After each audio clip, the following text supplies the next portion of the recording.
Shaji N കരുണിന് 2023 Kerala സർക്കാരിന്റെ പരമോന്നത ചലച്ചിത്ര ബഹുമതിയായ JC ഡാനിയൽ അവാർഡ് നൽകി ആദരിക്കുന്നു. JC ഡാനിയൽ അവാർഡ് സമ്മാനിക്കുന്നതിനായി ബഹുമാനപ്പെട്ട മുഖ്യമന്ത്രിയെ ആദരപൂർവ്വം ക്ഷണിക്കുന്നു. 5 ലക്ഷം രൂപയും പ്രശംസാപത്രവും ശില്പവും അടങ്ങുന്ന പുരസ്കാരം ഏറ്റുവാങ്ങുന്നതിനായി സംവിധായകൻ ശ്രീ ഷാജി എൻ കരുണിനെ സ്നേഹാദരത്തോടെ ക്ഷണിക്കുന്നു. മലയാള സിനിമയുടെ പിതാവായ JC ഡാനിയലിന്റെ പേരിലുള്ള പരമോന്നത ചലച്ചിത്ര പുരസ്കാരം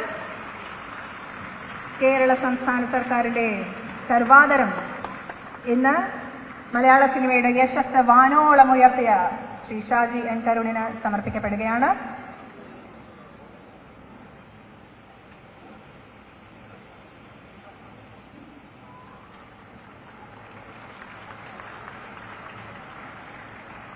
ഇത് കേരള സംസ്ഥാന സർക്കാരിനെ സംബന്ധിച്ചിടത്തോളവും ചലച്ചിത്ര അക്കാദമിയെ സംബന്ധിച്ചിടത്തോളവും ഏറെ അഭിമാനാർഹമായ ഒരു നിമിഷം തന്നെയാണ്.